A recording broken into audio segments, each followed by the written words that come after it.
Olá, o meu nome é Charlene Gomes, eu sou advogada, sou formada há 17 anos, atuo fortemente no direito empresarial e hoje nós vamos falar um pouco sobre os atos societários para empresas limitadas.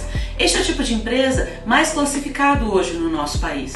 Hoje nós temos 7.109.790 limitadas abertas em todo o país.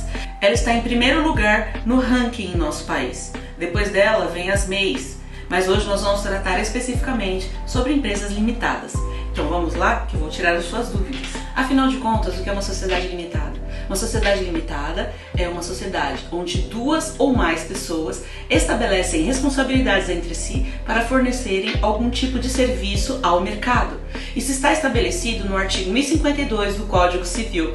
As características principais de uma empresa limitada e de seus sócios ali também estabelecidos representam o quê? A responsabilidade limitada ao valor de cada cota, ou seja, cada sócio tem a sua responsabilidade limitada ao valor, à porcentagem da empresa. Ele pode ter um ou mais sócios, além dos três, eles podem ter vários outros sócios. E a regra é muito mais flexível do que para uma empresa SA. Ou seja, eles são muito mais fáceis de serem moldados, de serem mudados e de serem estabelecidos. Porque a lei ela vê uma limitada de uma forma muito mais flexível, mais abrangente para alcançar o maior número de pessoas possível.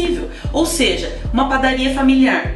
O pai pode ser o dono e os filhos podem ser sócios. Isso pode ser estabelecido dentro de um contrato de uma empresa limitada. Agora você precisa entender o que são os atos societários. Eu vou te explicar de uma forma bem simples. Atos societários são os eventos formais que alteram ou estabelecem a estrutura de uma empresa. Eles devem ser registrados todos na junta comercial do estado pertinente. Eles servem para dar publicidade, segurança e validade jurídica a todos os atos praticados pelos sócios que fazem parte da empresa. E ainda, eu posso te dar um exemplo. O que você pode ver como exemplo são certidões. Por exemplo, toda vez que você tem um ato civil, quando você casa, quando você nasce, quando você morre, você precisa registrar no cartório. Da mesma forma, uma empresa limitada. Todos os atos praticados precisam ser registrados na junta comercial para que então a empresa possa ter a sua solidez perante o mercado. Você precisa entender ainda quais são os principais atos societários da empresa limitada.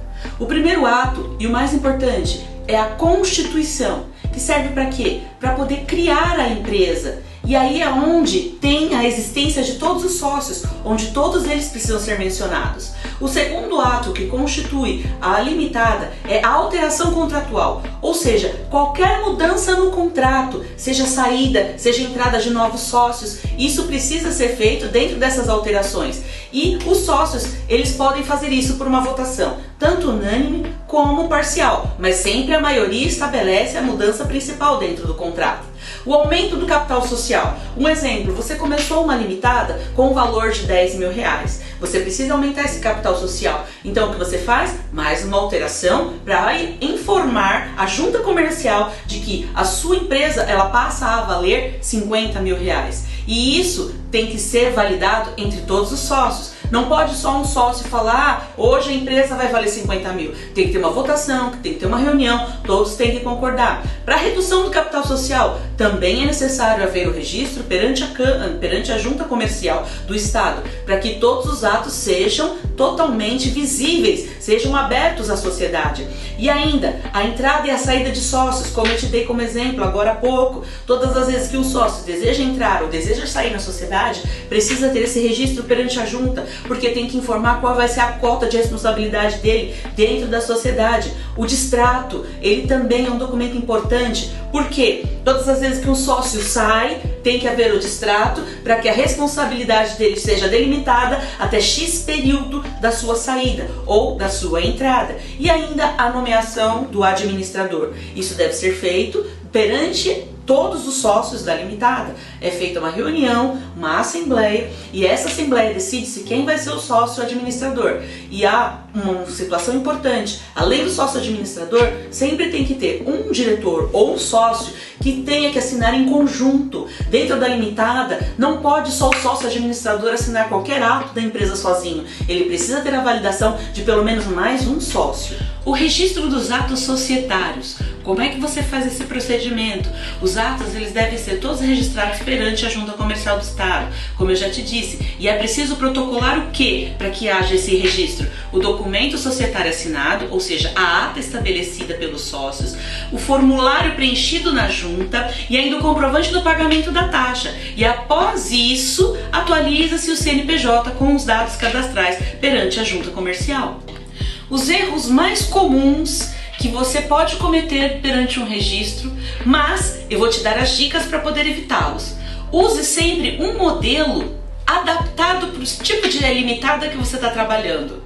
Porque cada vez que você verifica o modelo e ele está adequado, você foge dos erros mais comuns que a gente vê, que são algumas criações, assim, sem pé nem cabeça, de algumas sociedades, ou de alguns atos, ou de alguns registros, que depois a própria junta não vai entender o motivo daquele lançamento. A falta de cláusulas obrigatórias. É necessário ter cláusulas obrigatórias para todos os sócios, em todos os atos que forem registrados perante a junta. Nós não podemos esquecer jamais de registrar toda e qualquer alteração, porque independente da alteração que você fizer, se ela não for registrada na junta, ela não tem validade jurídica nenhuma. E ainda te dou uma dica: use sempre a Instrução Normativa DRE número 81 de 2020 como base, porque ela te dá toda a direção do que você precisa fazer e como precisa fazer para que o registro tenha validade perante a junta. Para a gente poder encerrar e eu te dar uma dica final, eu preciso reforçar para você que todos os atos societários garantem a validade jurídica e a segurança jurídica da empresa. Ou seja, por isso eles devem ser registrados perante a junta de uma forma que garanta essa solidez. Porque, como ele disse, qualquer ato que não for registrado não terá validade. Procure sempre profissionais do direito que tenham conhecimento prático para que eles possam te ajudar a estabelecer a segurança jurídica necessária para sua limitada e uma contabilidade sólida que possa lhe dar as instruções corretas para que você possa fazer o cadastro de forma efetiva e prática perante a junta comercial. E ainda, crie um modelo padrão para cada ato. Se você não tem essa condição, contrate um jurídico, contrate um escritório externo para que eles possam fornecer para você esse tipo de trabalho. Se você não tem ninguém, se você precisa de ajuda, eu me coloco à sua disposição. Pode contar comigo.